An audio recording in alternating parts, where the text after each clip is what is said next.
a nuvem estava por perto, não tinha fome nem sede, e Deus estava com ele.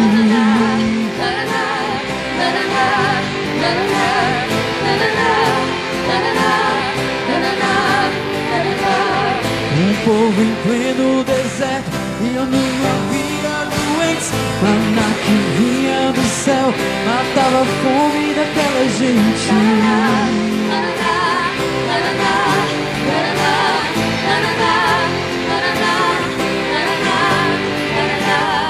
As pernas nunca inchavam, as roupas nunca envelheciam, sapatos não terminavam pelo caminho que eu me seguia.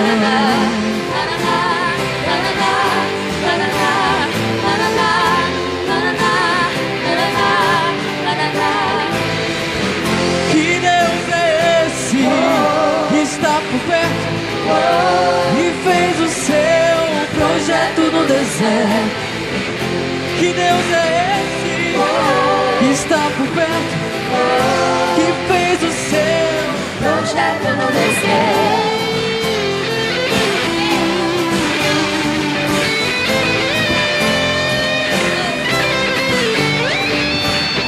Um povo em pleno deserto, a nuvem estava por perto, não tinha fome nem sede, pois Deus estava com ele.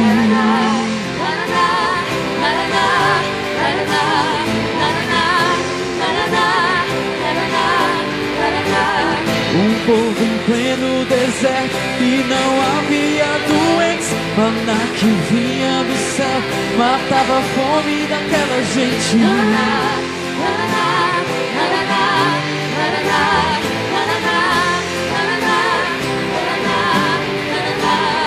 As pernas nunca inchavam, as roupas nunca envelheciam, sapatos não terminavam pelo caminho que seguia.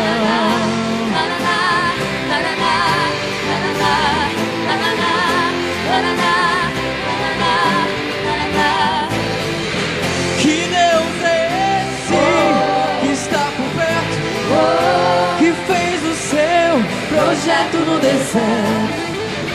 Que Deus é esse que está por perto, que fez o seu projeto no deserto?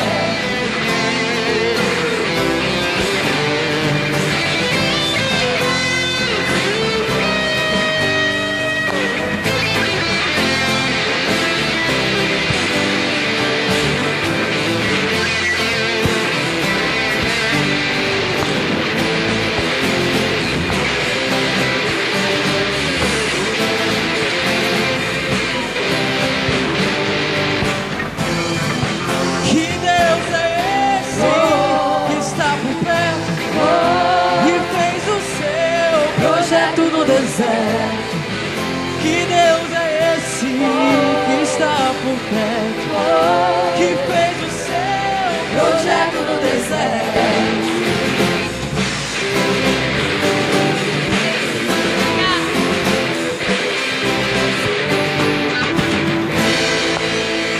Glória a Deus, aleluia. Glória a Deus. Seja adorado, Senhor. Seja entronizado neste lugar. Nós te adoramos, bendizemos o teu nome. Aleluia. Pois de ti vem a nossa salvação. É do Senhor que vem a nossa salvação. Aleluia. Glória a Deus.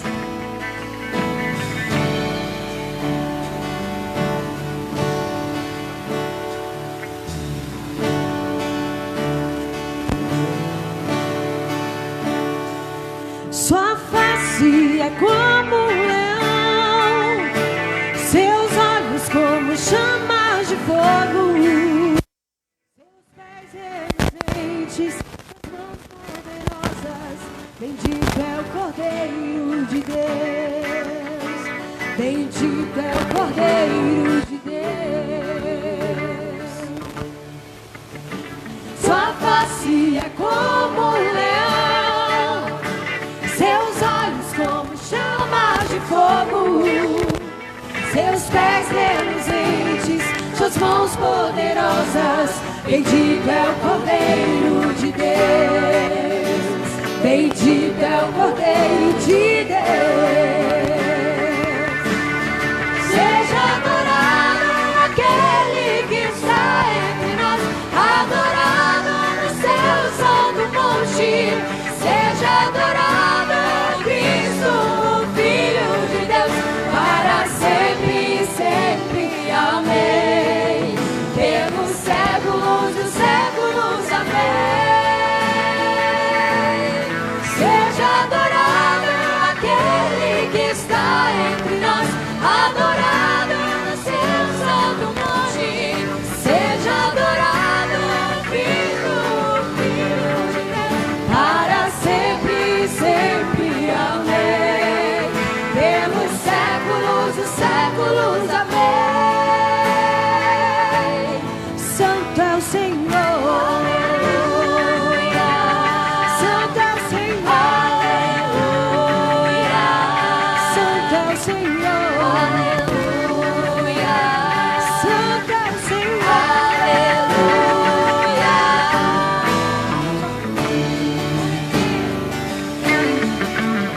Sua face é como um leão, seus olhos como chamas de fogo, seus pés reluzentes, suas mãos poderosas. Bendito é o Cordeiro de Deus.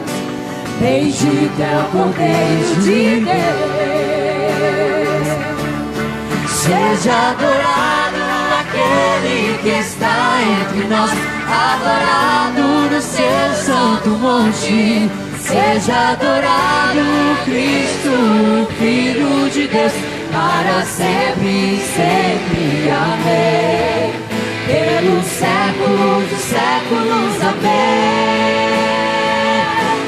Seja adorado aquele que está entre nós, adorado no seu santo monte. Seja adorado Cristo, o Filho de Deus, para sempre, sempre. Amém. Pelos séculos dos séculos. Amém. Santo é o Senhor. Santo é o Senhor. Aleluia. Santo é o Senhor. Aleluia. Santo é o Senhor. Aleluia. Santo é o Senhor. Diga que Ele é santo. Santo é o Senhor. Aleluia. Santo é o Senhor.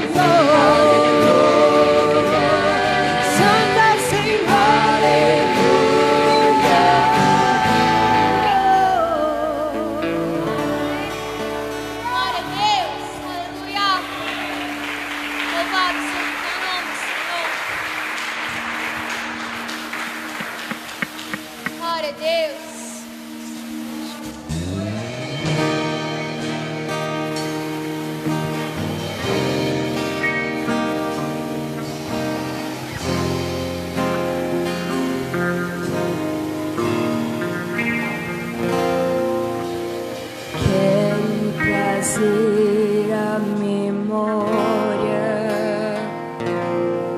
só o que pode me dar esperança.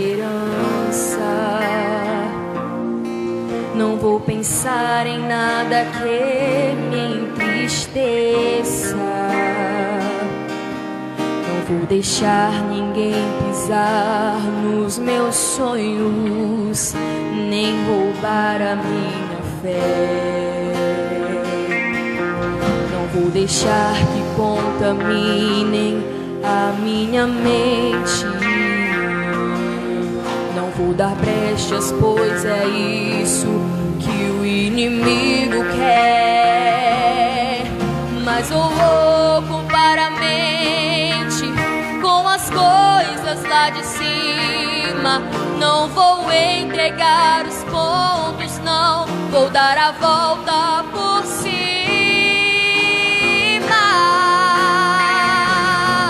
Se tentarem contra mim, se preparem, vão se arrepender. Estou em Cristo, sou imbatível. imbatível, é claro que vou vencer. E se quiserem jogar pesado, em Deus vou prevalecer. Estou armado, fortalecido, edificado pela palavra de Deus. Eu tenho escudo e a espada, armas pesadas Deus me deu. Estou orando e vigiando e descansando em Deus. Aleluia! Não vou deixar que contaminem a minha mente. Não vou dar brechas, pois é isso que o inimigo quer.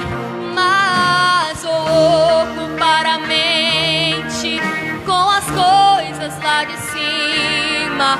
Não vou entregar os pontos, não vou dar a volta por cima.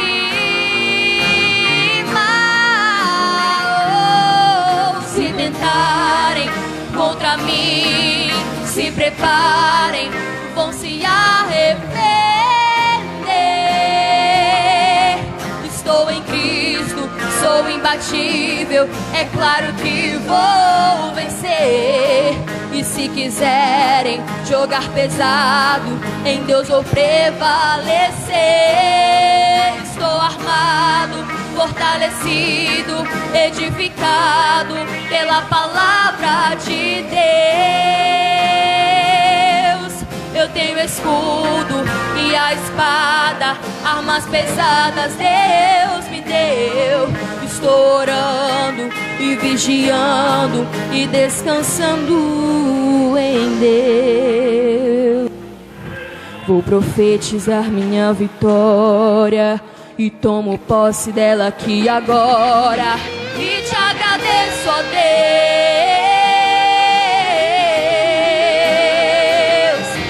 Agradeça ao Senhor por cada vitória que Ele lhe dá. Glória a Deus. E te agradeço, ó Deus. Glória a Deus. Glória a Deus.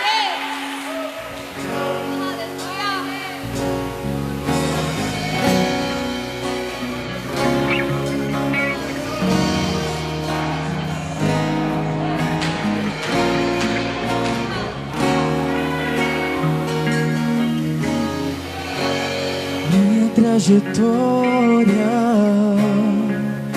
é marcada por lembranças. Minha arma foi a fé. Minha esperança é regada por lembranças que o tempo não levou. Mas parece que o furacão começou. Deus, eu não pude imaginar de coração.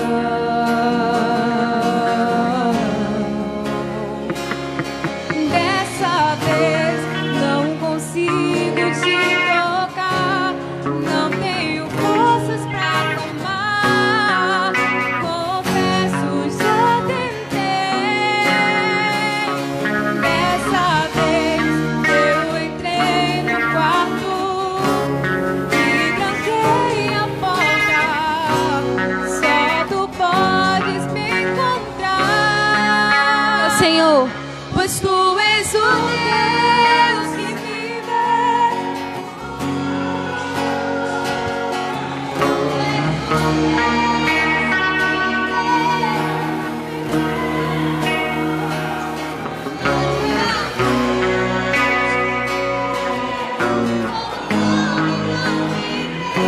Eu não estou só, eu não estou só.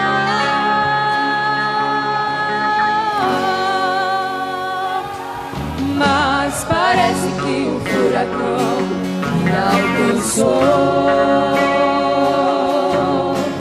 Deus, eu não pude imaginar perder teu chão. Olha como chora o meu coração.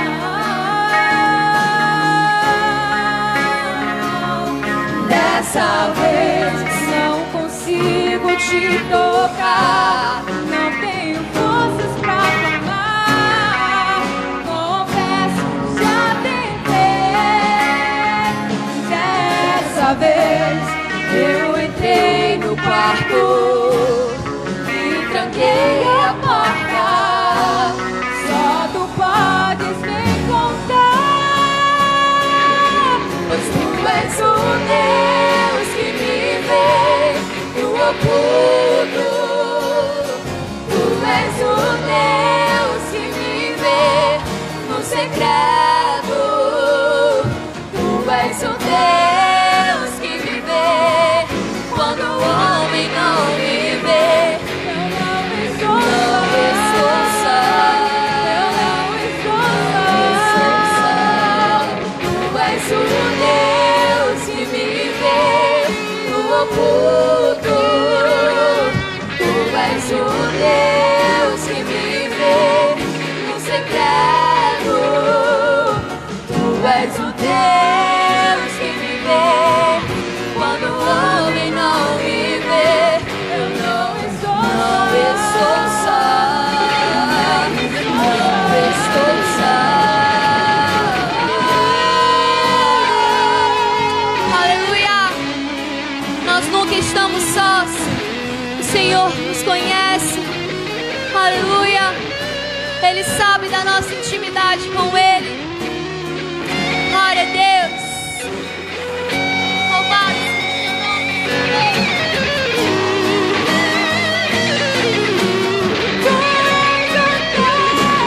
Tu és o Deus que me vê no oculto. Tu és o Deus que me vê no secreto. Tu és o Deus que me vê quando o homem não me vê. Eu não estou só. Não estou só. Tu és o Deus que me vê no oculto. Tu és o Deus que me vê no secreto. Tu és o Deus que me vê quando o homem não me vê. Não estou só. Louve ao Senhor agora. Pois tu és o Deus que me vê. Tu és o Deus que me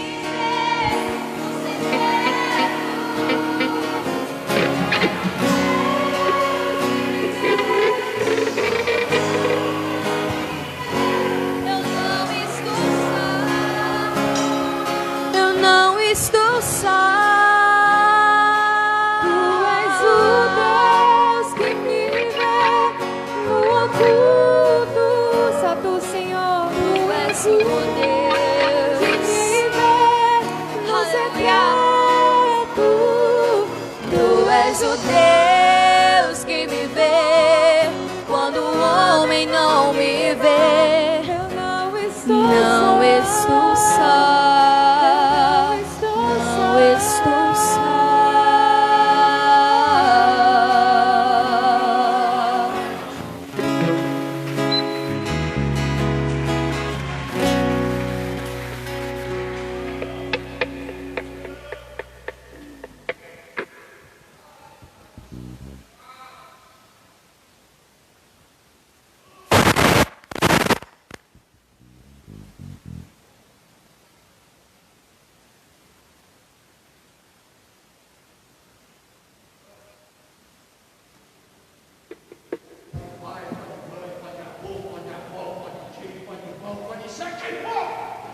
Teste som.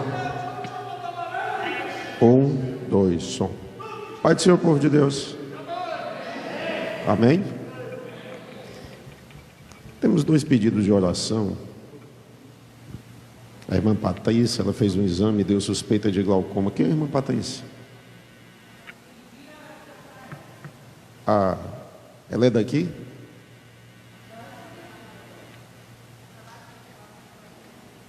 Da Igreja Batista. Pediu a você a oração, tá certo. Ela fez um exame, deu glaucoma, e ela está muito apreensiva, e ela está pedindo a oração dos irmãos, a intercessão da vida dela, para a sua restauração. Também o irmão Valzeni, que é o Freitas, né? Farias, né? O irmão Valzeni, ele recebeu o resultado dos exames e, graças a Deus, não deu câncer. É apenas uma bactéria muito forte e perigosa. Então, ele pede oração para Deus dar uma solução, uma estratégia para os médicos resolverem essa situação. Ele ainda está hospitalizado e sem previsão de alta. Realmente, todos os dias agora temos que tomar muito cuidado. Quem é que se automedica aí, hein? Que gosta de tomar antibiótico quando está doente? Isso é um perigo muito grande, sabe por quê? Muitas bactérias novas estão surgindo aí por causa de automedicação. Eu tenho um amigo que ele gosta muito de se automedicar. Qualquer coisa ele taca antibiótico. Combate qualquer doença que aparece com antibiótico. E isso é perigosíssimo, porque as bactérias vão se fortalecendo. Vão se fortalecendo, e cada vez a dosagem vai se tornando maior, aí a necessidade de um novo tipo de antibiótico mais forte, mais violento. E aí vão surgindo superbactérias. Nós temos que tomar cuidado. Foram feitas uma estatística das pessoas que tinham vida mais longa. E percebeu-se que uma das características dessas pessoas, elas não se medicavam. Geralmente tomavam medicações naturais. Meu pai, a medicação que ele tomava era para pressão. É claro que na idade dele, quando ele já estava bem mais idoso, ele teve que tomar alguns tipos de medicamentos que eram para controlar. Mas um medicamento gerava um problema, aí ele tinha que tomar outro tipo de medicamento para outra coisa, ele tomava outro medicamento para outra coisa, e um dia ele conversou comigo. Ele disse, eu fui ler a bula desses remédios e eu fiquei com medo. Porque o efeito que ela produz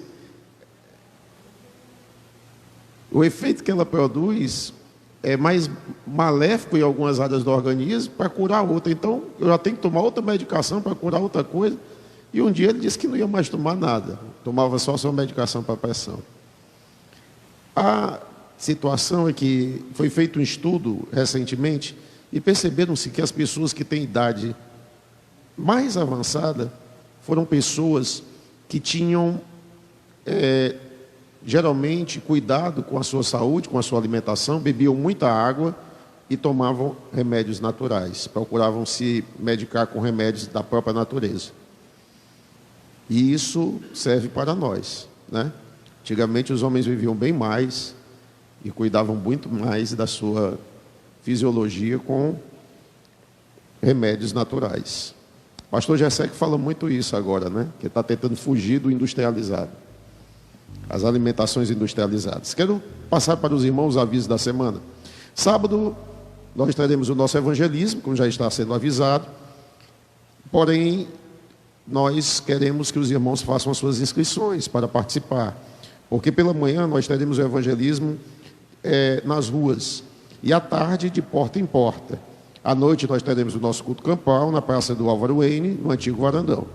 Teremos a distribuição de cestas básicas e também de bíblias para os novos convertidos, para também como forma de evangelização. O Departamento de Mulheres Canaã, com a irmã Cida, dá um sinal aí, irmã Cida, para as mulheres. Cadê as mulheres de Deus? Eu queria ver um glória a Deus das mulheres. 1, 2, já. Eita, estão acordadas. Dia 8, diga, dia 8. Está fraquinho, hein? Dia 8. Pronto. Dia 8, às 19 horas, nós teremos o nosso culto de mulheres. Quem vai trazer a palavra vai ser a irmã Raquel Andrade, a esposa do irmão Fernando, que a liderança, ela e ele trabalham na liderança do corpo diaconal da nossa sede. E o louvor será com a irmã Natália também. Irmã Natália. Então, todas as mulheres estão convidadas. É dia 8 de agosto, não é, irmã? Não é dia 8/9. É dia 8/8, tá bom, irmã Janice? E quando você colocar sede do lado, você coloca seta, porque senão eu vou pensar que sede será o dia, a reunião será na sede, tá bom? Obrigado. Domingo, ainda não iniciaremos a nossa escola bíblica dominical, porque a determinação do decreto, ele diz que tem que manter a distância. E a sala da escola bíblica não pode ser só sala de adultos e sala de... Tem que ter a sala das crianças, dos jovens. A matéria está muito boa, é muito interessante. Mas quando nós fazemos a nossa escola bíblica, graças a Deus, é lotado pela manhã. E nós não vamos ter como manter esse distanciamento. E aí, como é que nós vamos fazer se chegar uma fiscalização? Nós temos que ser bem prudentes no que nós fazemos. Então, vamos aguardar a estratégia que vai vir da nossa sede, do pastor Gessé, para nós aplicarmos na nossa escola bíblica. Mas, enquanto isso, você continua assistindo às aulas com o pastor Odécio, certo? Pelo Instagram, pelo Facebook do nosso ministério, as aulas da escola bíblica estarão acontecendo. Em contrapartida, o discipulado estará funcionando. Nós dividimos as turmas do discipulado. Então, são 7 alunos num dia, são 8 no outro, e mais uma pequena parte no outro. Dividimos em 3 dias. E dividimos para segunda e quarta, às 19 horas, e no domingo, às 8h30 da manhã. Dividimos o discipulado justamente para facilitar isso, esse distanciamento, e podermos ocupar um espaço adequado dentro do tempo certo. Amém, povo de Deus? Então, o dia 9 será a nossa Santa Ceia. Peço aos irmãos que façam sua inscrição no YouTube. Eu estou ficando assim triste, porque eu falo, e não vejo aumentar. Estabilizou. Se você se esforçar um pouquinho, me ajudar, nós vamos cumprir o que nós precisamos e completamos rapidamente 1000. Eu fico impressionado. Você pega o seu WhatsApp e passa uma mensagem que aconteceu com você, e você vê essa mensagem circular, e no final do dia ela volta para você. Sim ou não? É interessante isso, né? Porque coisas que são importantes, necessárias, muitas vezes nós nos acomodamos. Mas se você estiver pedindo, falando, conversando para o seu grupo de amigos do WhatsApp, faça a sua inscrição no link da nossa congregação, do nosso ministério, da congregação Monte Castelo. Você vai perceber que nós vamos completar rapidamente isso aí. Basta ter esforço, ter boa vontade. Amém? Então você, se tem alguma dúvida e quer nos ajudar, depois você procura aqui o irmão Marcos Vinícius, esse rapaz que está nessa cadeira ali, bem aqui no meio me filmando. Procure, converse com ele como é que você pode fazer para fazer a inscrição, se você tiver dificuldade, for assim como eu, que tenho uma certa dificuldade. Amém, povo de Deus? Você deseja ofertar com a igreja? Então estenda as suas mãos com a sua oferta.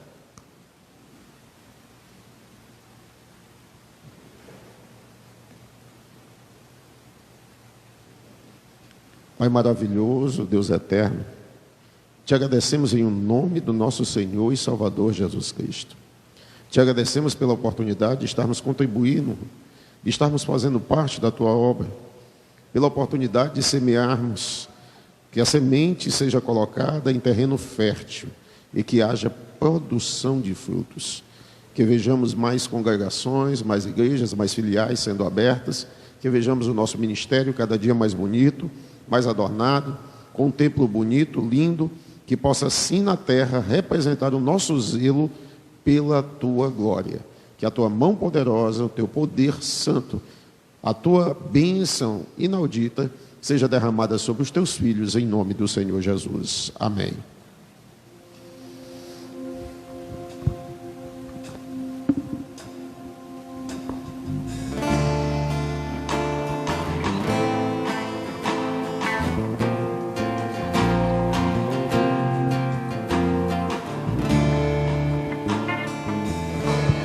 Nos braços do Pai eu vou repousar, viver nas promessas de Deus para mim. E com oração eu irei plantar sementes da fé. E o meu louvor será como adubo para com que os frutos comecem a crescer. E as minhas lágrimas serão para regar sementes da fé. Se tentaram apagar tudo aquilo que Deus plantou, e feridas se formaram sobre ti,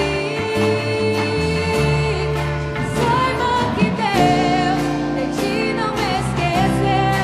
Ele atende o teu pedido. Você plantou e um novo tempo a ti chegou. Você plantou e o novo tempo a ti chegou. Pode adorar e exaltar ao Rei dos Reis, porque hoje Ele traz a você, traz a cura, traz o avivamento, traz solução. Tudo que pediu e esperou, receba agora em suas mãos. Pode colher os frutos da fé, agora brotarão. Pode escolher os frutos da fé, agora brotarão.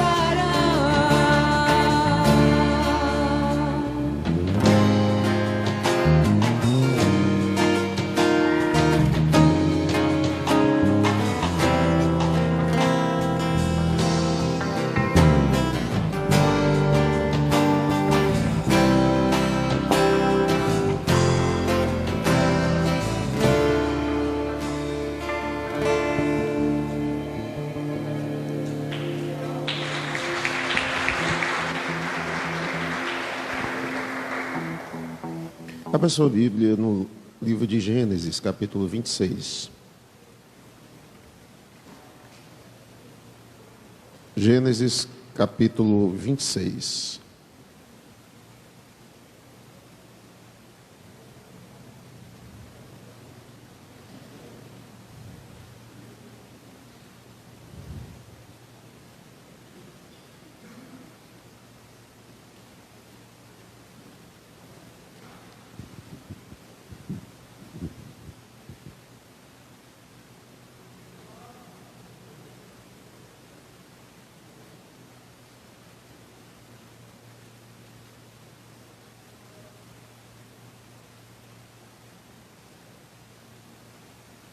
Todos localizaram o texto? Amém? Se coloque em pé, em reverência à palavra de Deus. De pé. Pronto. E havia fome na terra, além da primeira fome, que foi nos dias de Abraão. Por isso foi Isaque a Abimeleque, rei dos filisteus, em Gerar. E apareceu-lhe o Senhor e disse: não desça ao Egito, habita na terra que eu te disser. Peregrina nesta terra e serei contigo. E te abençoarei, porque a ti e à tua descendência darei todas estas terras, e confirmarei o juramento que tenho jurado a Abraão, teu pai. E multiplicarei a tua descendência como as estrelas dos céus, e darei à tua descendência todas estas terras, e por meio delas serão benditas todas as nações da terra. Porquanto Abraão obedeceu a minha voz, e guardou o meu mandamento, os meus preceitos, os meus estatutos e as minhas leis. E assim habitou Isaque em Gerar. Pai maravilhoso, que a tua palavra santa, poderosa, seja ministrada aos nossos corações e que sejamos, Senhor, corações puros e abertos para ouvir com bom ouvido e aceitar com boa vontade aquilo que vem de Ti.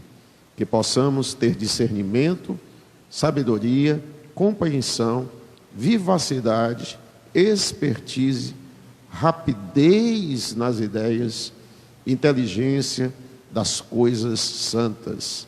Que nós cresçamos com maturidade nas coisas que vêm do céu e que sejamos meninos na malícia e na maldade da terra.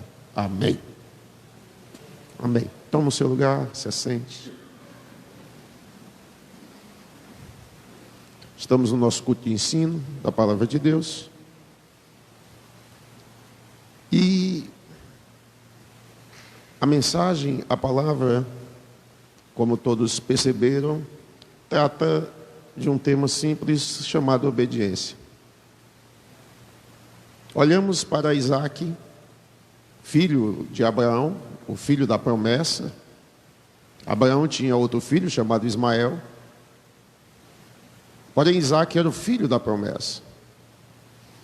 E aqui nós olhamos e vemos que a história de Isaque é uma história pequena, curta em relação à história de Abraão e muito menor em relação do seu filho Jacó. Porém, ela é uma história que trata sobre prosperidade. Sim ou não? Se nós olhamos e vemos uma pessoa próspera, talvez mais até do que o seu pai Abraão, que era íntimo amigo de Deus, é Isaque. Mas nós olhamos e vemos que Isaque agora herda toda a herança de seu pai. E ele tem uma grande responsabilidade sobre os seus ombros. Porque a herança que ele tinha, irmã Ângela, eram animais, eram gado. Eram animais que precisavam de água para se sustentar, e todos sabem que no deserto, quando a água acaba, há um desespero. E aquele homem se preocupa. A crise chega, a fome é grande na região, o desespero bate na porta. E aí, nesse momento, é necessário escutar a voz de Deus.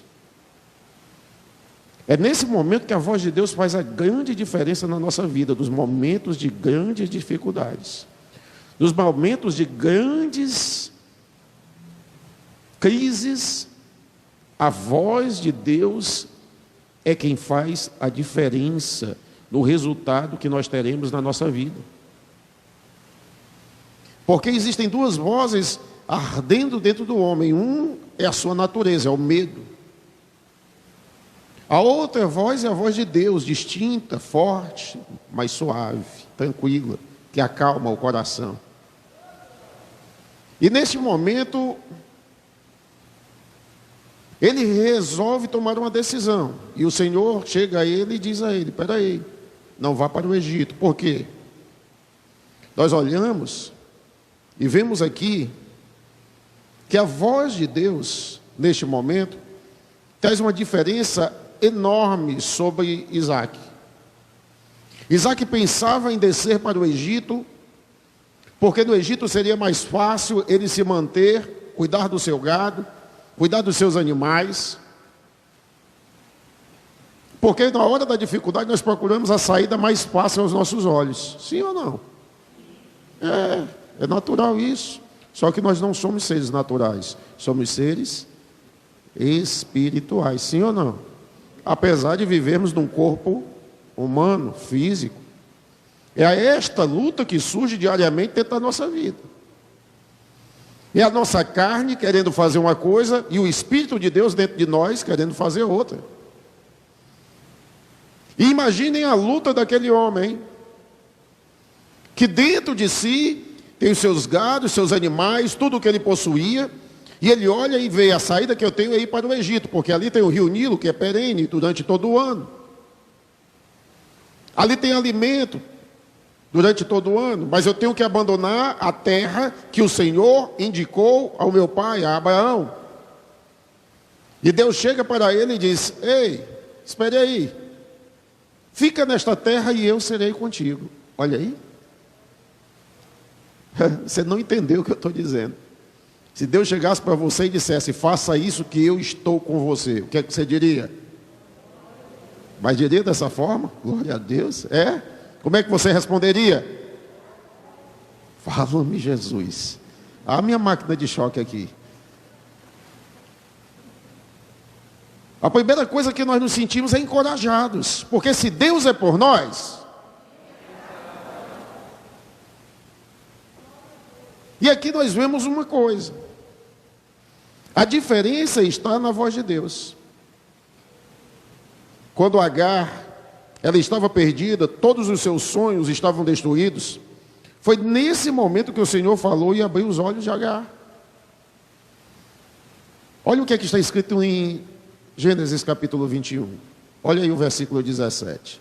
E ouviu Deus a voz do menino, e bradou o anjo de Deus a Agar desde os céus, e disse-lhe: que tens, Agar? Não temos, porque Deus ouviu a voz do rapaz desde o lugar onde está. Ergue-te, levanta o moço, e pega-lhe pela mão, porque dele farei uma grande nação. E abriu-lhe Deus os olhos, e viu um poço de água, e foi-se, e encheu o odre de água, e deu de beber ao moço. Neste momento aqui, a voz do desespero batia diante dela. Agar estava desesperada, com medo, sabendo que a morte lhe aguardava naquela situação. E o medo era tão grande, o desespero era tão grande, que ela se afasta do seu filho, abandona o seu filho e diz que ela sai ao tiro de uma flecha, ou seja, em torno de 100 metros de distância, para não ouvir a voz da criança. E quando ela começa a se angustiar, o anjo do Senhor chega para ela e diz: ei, Agar, te acalma. Deus ouviu o choro do menino, ele não vai morrer. E quando ela abre os olhos, o anjo do Senhor abre os olhos dela, ela vê um poço ao lado dela, porque o desespero nos tira a visão. O medo nos tira a capacidade de ver. E ali nós observamos e vemos que Deus abre os olhos dela para que ela visse que a solução do seu problema estava diante dela. Mas muitas vezes nós precisamos ouvir a voz de Deus para Deus mostrar onde está a nossa resposta. E Isaac aprendeu isso. Isaac sabia esta história. Porque no momento que a esperança se acaba e o sonho se escurece, é nesse momento que Deus geralmente se mostra mais poderoso e mais glorioso em nossa vida. É no momento que as coisas estão tudo contra nós e nós pensamos que não temos mais condição, que chegamos ao final do poço. É geralmente neste momento que Deus opera os maiores milagres na nossa vida.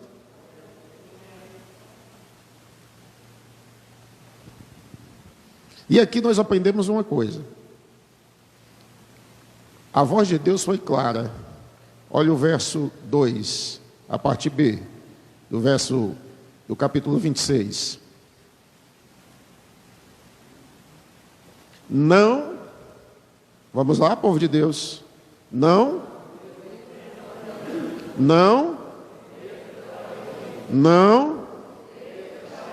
logo era uma ordem. Deus estava fazendo, determinando, direcionando e orientando: não desças ao Egito. A solução mais fácil naquele momento seria se direcionar para o Egito. O Egito, ele foi perigoso para Abraão. Foi no Egito que Abraão mentiu para Faraó. E Abraão ainda descobriu, ainda encontrou uma desculpa: ela é minha irmã. Sim, ela era meia-irmã de Abraão. Ainda não havia as leis do livro de Levítico que determinavam que o homem não poderia se casar com a sua irmã. E onde não há lei, não há pecado. Porém, Abraão tinha um laço com aquela mulher muito mais do que um laço de irmandade. Ele tinha um laço de sangue com ela, porque ela era sua mulher. E o laço supera. E quando ele mente para Faraó, dizendo ela é minha irmã, e ele abre mão do laço conjugal, ele criou um laço para ele mesmo se enforcar. Porque a promessa de Deus na vida de Abraão passaria por Sara, sua mulher, e seria com o nascimento de um filho chamado Isaque. Logo, Deus teve que intervir naquela situação, senão aconteceria o pior. Ela seria contaminada e o projeto de Deus seria atrapalhado.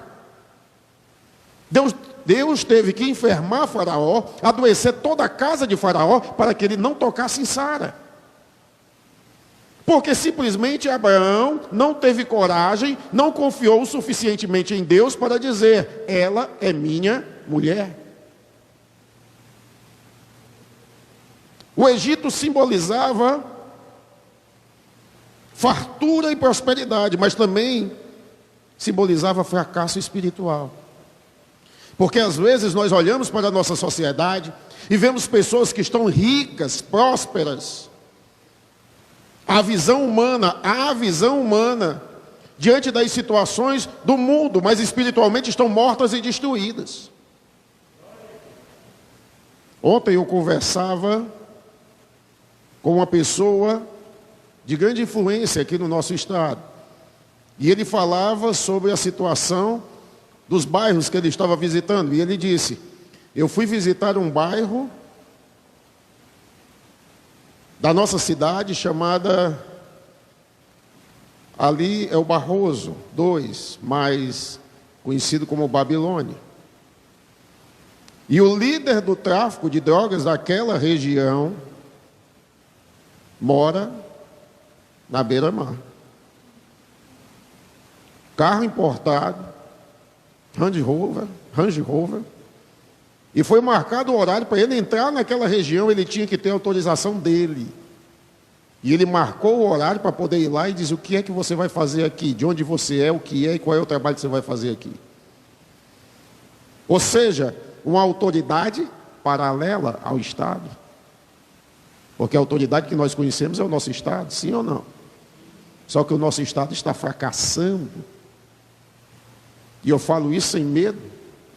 O nosso país perdeu as rédeas em muitas áreas, devido a muito tempo de fracasso na moralidade dos nossos governantes. Os nossos governantes se deixaram levar pelo egoísmo, desceram ao Egito e não souberam mais sair de lá. Deus está nos dando uma oportunidade, a cada 4 anos, de renovarmos a nossa mente e renovarmos a nossa nação. O Egito, ele simboliza isso. Aquele homem pode andar de Range Rover, ele pode morar na beira-mar, ele pode ter rios e rios de dinheiro, mas espiritualmente está destruído, derrotado, fracassado. Sim ou não, gente? Você pode não ter nada na sua casa, pode estar esperando um ovo frito quando você chegar em casa. Porém, você tem um Deus todo-poderoso que cuida da sua vida, trabalha por você e no momento certo a Bíblia diz que nós pisaremos em ouro e cristal. Vale um glória a Deus bem forte, viu, povo de Deus? Porque aqui é passageiro. Aqui passa rapidamente. O Egito é lugar de trocar bênçãos eternas por valores terrenos. Quando estamos no Egito, ele tenta nos dominar usando a sedução ou medo. O Egito usa ou a sedução ou medo. Você vai ver a história do neto de Isaac, chamado José. A mulher de Potifar chega para José, olha para ele, aquele rapaz bonito, atrativo, forte, e diz, deita-te comigo. E aquele jovem olha para ela e diz, não. E ela tenta seduzi-lo de todas as formas, porque é isso que o Egito tenta proporcionar, sedução. Ele tenta seduzir os nossos jovens. Ele tenta seduzir a igreja. O Egito tenta de todas as formas nos destruir. E quando ele não consegue na sedução, ele usa a ameaça.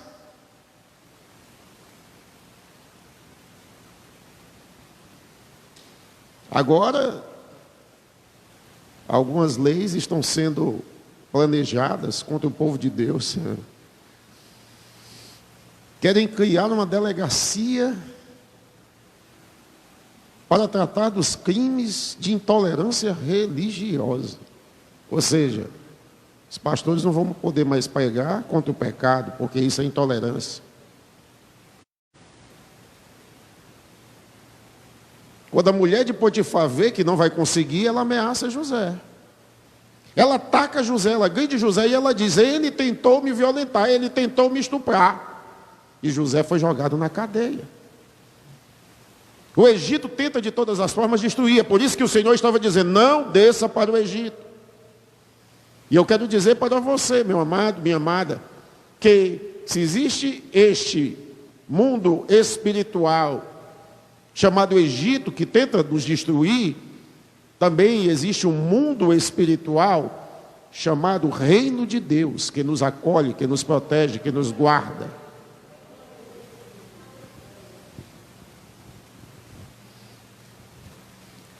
No meio da crise, Deus confirma sua promessa a Isaac.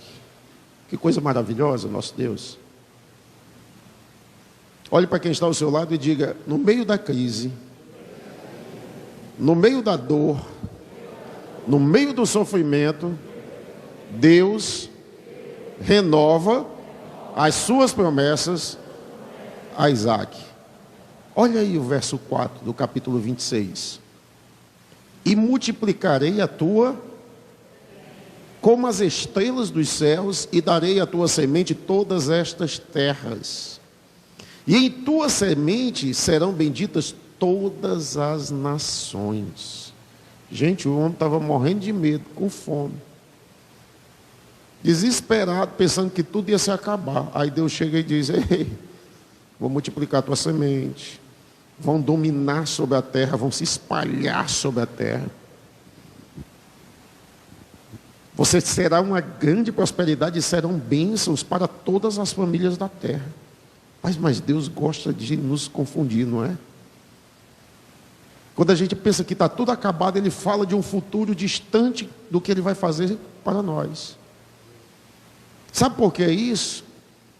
Porque Deus estava tirando a mente dele do problema que estava naquele momento e estava colocando ele a imaginar como é que isso vai acontecer. Como é que isso vai suceder? Aí Deus começa a despertar no coração do homem a curiosidade. Porque se tem uma força dentro de nós, se chama curiosidade. A curiosidade faz a gente fazer tanta coisa. E aí como é que Deus vai realizar isso? Como é que Deus vai fazer isso? Deixa eu dizer uma coisa para vocês. Quando eu me converti, há muitos anos atrás, não muito, né? Assim que é isso, vamos lá. Aí, eu saio do ministério onde eu estava, eu era de uma linha batista, e venho para a Assembleia de Deus. É um choque muito grande, de costumes. Quando eu chego, o primeiro choque que eu vi foi dos costumes. Mas a linha que nós estávamos era uma linha tradicional. E eu chego e olho e vejo aquelas coisas dentro da igreja, a separação, havia os homens de um lado, as mulheres do outro, na hora do culto, coisas assim, bem antigas. E o que é que ocorre? Ocorre que Deus levanta uma pessoa para me fazer uma promessa, e ele me dizia: ora, eu bem jovem, não sabia ainda nem o que era denominações, eu não sabia, eu chegava na igreja, eu não sabia o que é uma batista, o que é uma presbiteriana, o que é uma Assembleia de Deus, o que é uma igreja pentecostal, o que é o pentecostalismo, o que é isso? Apesar de eu ler a Bíblia, mas havia coisas que faziam parte da nossa história moderna, e eu não compreendia. É por isso que é necessário haver discipulado.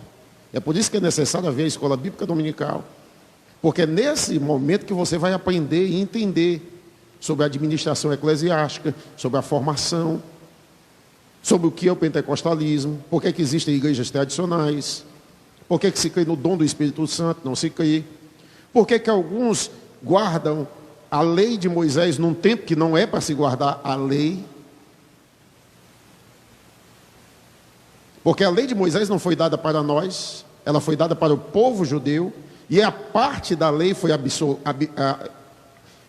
revogada em Jesus Cristo, que foi o cerimonial, porque Jesus cumpriu todo o cerimonial. É por isso que hoje nós não sacrificamos bodes. E se há pessoas ou denominações que hoje guardam o sábado, guardam vários valores da lei, ela está errada. Porque se guarda um princípio da lei, tem que se guardar toda a lei. E essa lei não foi dada para nós, foi dada para o povo judeu. Porque no momento que Jesus aparece para João, está lá escrito bem claro, Jesus se manifesta no dia do Senhor, que é o domingo. A palavra dia do Senhor significa domingo. Diga, domingo significa dia do Senhor. Bom, vamos dar continuidade. Deus fala comigo. E Ele me dizia que ia me levar para lugares distantes, ia me levar para lugares ainda que eu ainda não imaginava e nunca pensava. E olha que a minha imaginação era forte. Aí eu pensei, é tal canto, é tal canto, é tal canto, é tal canto. Será que eu vou para Israel? Será que eu vou para isso? Será que eu vou algum dia conhecer o Egito? Será que eu vou algum dia conhecer isso, isso, isso? E comecei a pensar. Só que a minha ansiedade, eu pensava, vai ser imediatamente. É agora, é na próxima semana. Então Deus primeiro me amadureceu. Ele primeiro me capacitou, Ele me preparou, para depois Ele começar a realizar todas essas promessas que Ele fez. Aqui Deus estava fazendo promessas para criar no coração dele o desejo e a curiosidade de ter esta realização. Deus foi me capacitando, eu fui participar de uma faculdade teológica, eu fui estudar a Bíblia, me debruçar sobre a Bíblia, aprender a Bíblia. Meu pai, insistentemente, que não era convertido, dizia, você está jogando seu tempo fora, vai estudar direito. E eu dizia, não, eu quero estudar a palavra, eu quero estudar a Bíblia. Ele disse, você jogar o tempo fora, você quer ser pastor? Eu disse, não. Eu nunca pensava em ser pastor na minha vida. Isso foi uma vocação, foi uma chamada. Fui jogado em cima do altar, porque quando você tem uma vocação e tem uma chamada, é algo que Deus você, por mais que você fuja daquilo, tudo coopera para você estar naquela situação. E o que é que ocorre? Ocorre que estudei, fiz o curso teológico, para dar satisfação ao meu pai, fui estudar direito. Nunca gostei. Fiz aquilo simplesmente para dar uma satisfação pessoal a ele, dar prazer a ele. Mas não era para mim. E sabe o que é que aconteceu? Meu pai se converte. Meu pai aceita a Cristo. Meu pai muda totalmente a sua visão e o seu pensamento. E meu pai conhece a Cristo de uma maneira tão grande que ele se torna um homem de grande honorabilidade dentro do nosso ministério, de grande respeito dentro do nosso ministério. É claro que quando ele faleceu, o pastor Gessé pessoalmente fez as exéquias dele, fúnebres, e foi algo que a palavra do pastor naquele dia foi algo que trouxe muito conforto ao nosso coração. Minha mãe, eu, meus irmãos ali naquele momento, a palavra foi uma palavra que nos trouxe conforto. Por quê? Porque as promessas que Deus fez lá no passado, Ele também havia dito, eu vou dar toda a tua família. eu vou entregar toda a tua família a ti, nas tuas mãos. E eu entendi isso como a salvação da minha família.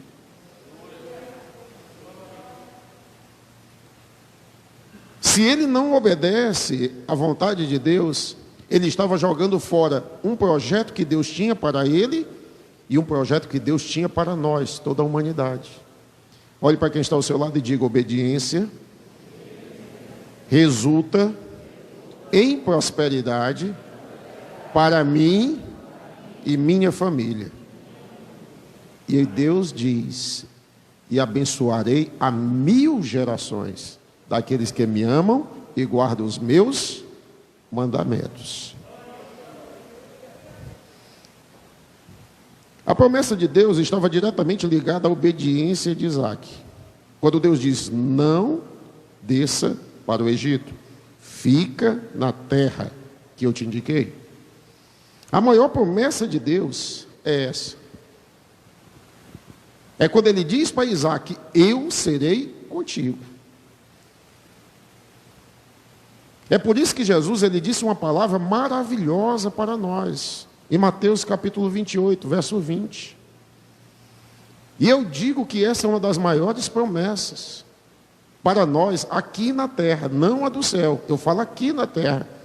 Olha o que é que ele diz aí, a parte B: e eis que eu estou convosco todos os dias, o quê? Mas vocês não estão querendo falar mesmo não, hein? Até a consumação dos... Sabe o que é que ele está dizendo? Eu estou com você. Assim como Isaac estava com Deus ao seu lado, e ele estava ao lado do Senhor, nós também temos Jesus conosco nesta caminhada. Basta nós sermos obedientes. Para que ele esteja conosco, nós temos que guardar, ensinando-os a guardar todas as coisas que eu vos tenho mandado. Se nós estamos guardando todas estas coisas, os ensinamentos dele, não ensinamentos de homens. Vocês têm visto e acompanhado comigo aqui, que todos os ensinamentos, toda a palavra que eu passo para você, é diretamente orientada e direcionada pela palavra de Deus. Tudo que o nosso ministério tem pedido a você é simplesmente lhe orientando, lhe ensinando através da Bíblia, da palavra. Agora, isso nos dá liberdade, porque a palavra de Deus, ela não nos escraviza, ela nos liberta. Nós sentimos prazer, não é uma coisa que é forçada, que é exigida. Eu tenho uma amiga da minha mãe, de infância, que ela mora próximo à casa da minha mãe. E ela é de uma religião que guarda o sábado. E ela, de vez em quando, ela vai até a casa da minha mãe, no sábado, para almoçar. E a mãe conversa com ela, conversam muito. E uma vez eu cheguei, ela sabendo que eu era pastor, começou a me fazer perguntas e me questionar sobre a Bíblia. E eu perguntei a ela: por que a senhora vem para cá? E ela disse: porque eu não posso caminhar mais do que se deve caminhar num sábado, que é o tamanho e a distância até a nossa congregação. E no sábado eu venho para cá, vai ficar com a mãezinha, porque ela faz o almoço. E se a senhora não pode cozinhar, ele disse: não, eu já deixo a comida preparada na sexta-feira. Mas a senhora acha que é certo, então? A senhora desfrutar do trabalho de outra pessoa que trabalhou no sábado? Aquela mulher olhou para mim e se chocou. Aí ela ficou e disse: não, mas ela não é da nossa... Sim, então quer dizer que vocês duas deveriam ficar com fome? Cuidado, porque as interpretações nos escravizam. As más interpretações nos tornam escravos. Sabia disso? Tem crente nos dias de hoje que tem medo. Tem crente que diz: não, eu prefiro guardar o sábado e o domingo. Eu prefiro guardar o sábado e o domingo. Que é isso, irmão? Meu irmão, se você trabalhar de segunda a segunda, eu quero até te dizer, sabe por que que Deus, Ele diz, guardai um dia da semana, e Ele deixa um dia para nós guardarmos? Sabe por quê? Porque Ele está nos ensinando um princípio, que nós devemos, que nós trabalhamos, nós nos esforçamos, mas tudo que nós possuímos vem dEle. Então nós temos que parar um momento da nossa vida, para nós refletirmos e agradecermos a Ele pelo que nós possuímos.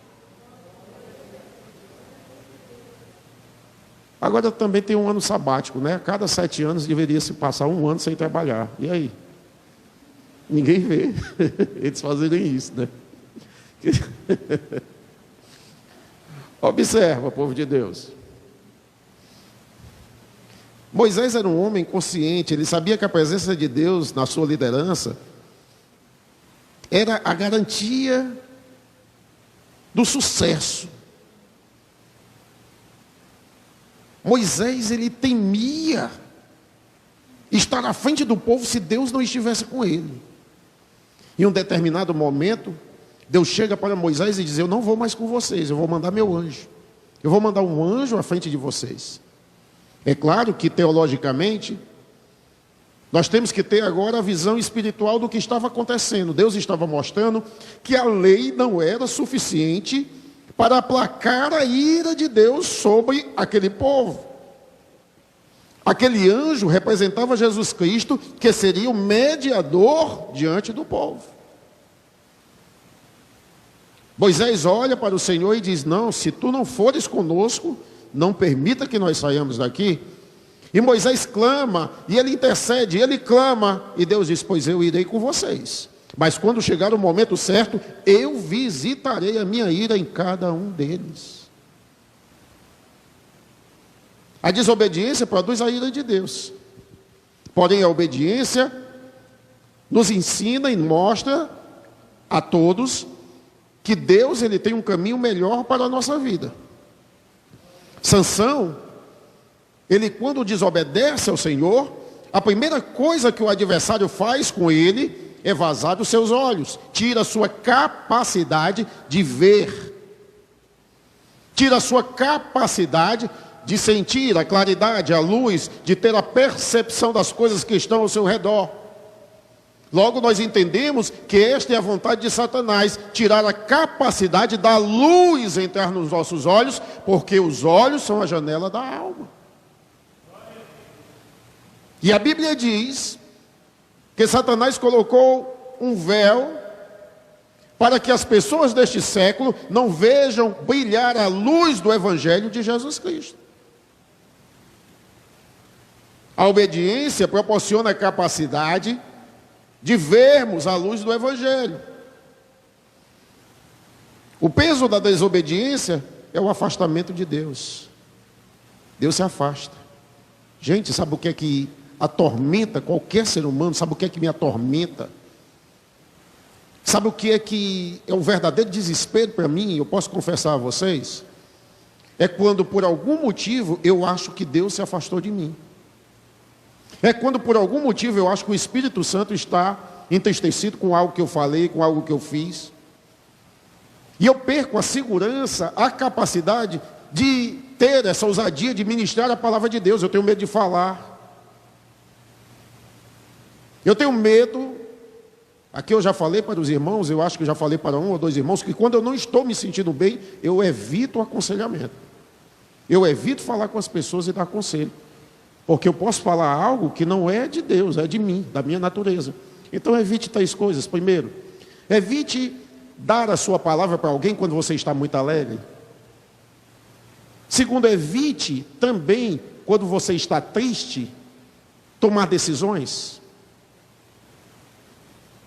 E a terceira coisa que você tem que fazer é, quando você está na sua paz, no seu momento de paz de espírito, comece a fazer projetos. Comece a fazer projetos para a sua vida. Porque se nós começamos a tomar decisões quando nós estamos com raiva, gente, é o fracasso da pessoa. Vou dizer uma coisa para vocês. Jacó, ele no momento de ira, ele diz uma palavra perigosa, ele diz assim: a Labão: quem pegou os teus deuses que morra. Aquela palavra foi lançada.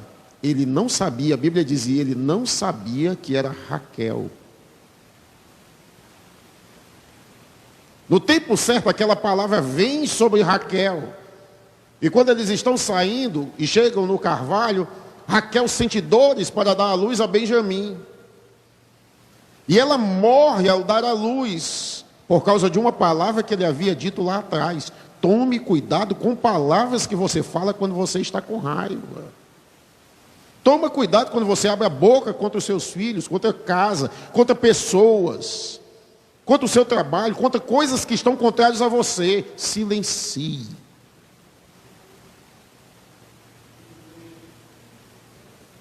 Diga para quem está ao seu lado: é verdade. Aprenda com quem já sofreu com isso. É melhor você aprender agora do que você pagar o preço depois da desobediência.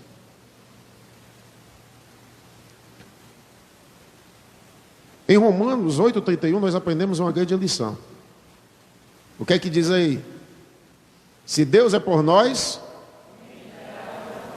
se Deus é por nós, se Deus é por nós, todos juntos, vamos lá. Se Deus é por nós, isso fala de obediência, sim ou não? Se nós somos obedientes, Deus é por nós, sim ou não? Quer entender o que é desobediência? Muda a frase aí. Se Deus é contra nós, quem será por nós? Fala aí. Se Deus é contra nós, quem será por nós? Quem é que você vai pedir ajuda aí, hein? Vai chamar o Chapolin Colorado, né? Quem é que você vai chamar para pedir ajuda aí? Se Deus estiver contra você, desobediência, diga: desobediência atrai a ira de Deus.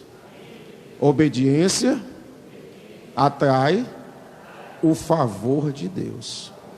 Se você obedece e está pagando o preço da obediência, saiba que Deus é por você e ai de quem está contra você. Amém? Fechamos aqui.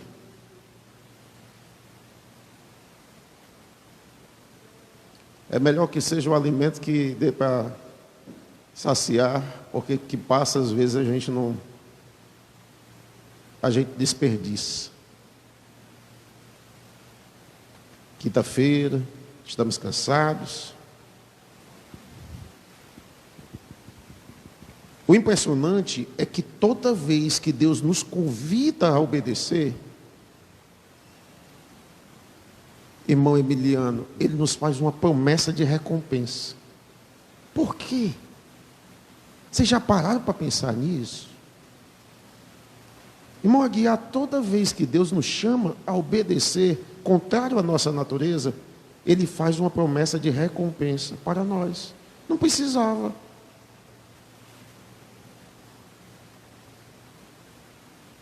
Mas sabe por que isso? Porque Ele tem prazer nos seus filhos. Ele tem prazer em nos recompensar. Mas Ele quer nos recompensar diante da nossa vitória contra quem? Contra nós mesmos. Nós temos que aprender a vencer a nossa natureza. Isso é difícil, sabia? Porque o maior inimigo do homem não é o diabo. O maior inimigo do homem não é o diabo. Fica de pé para você entender o que eu vou terminar agora, eu vou concluir. Mas o maior inimigo do homem não é o diabo. O maior inimigo do homem é a sua própria natureza caída. E o diabo, Satanás, ele usa essa natureza contra nós. Ele sabe manipular os nossos desejos, as nossas vontades. Ele sabe manipular o nosso ego. A palavra ego quer dizer eu. É o nome grego dita ao nosso eu, o ego. O id, o ego e o superego. Quando você lê um pouquinho de psicologia, você vai entender o que eu estou dizendo. Esse ego, que é o eu, é o maior inimigo. Quando nós tiramos o nosso eu do centro da nossa vida e colocamos Jesus, temos sucesso na nossa vida. E esse sucesso resulta em bênção. E eu quero orar por você.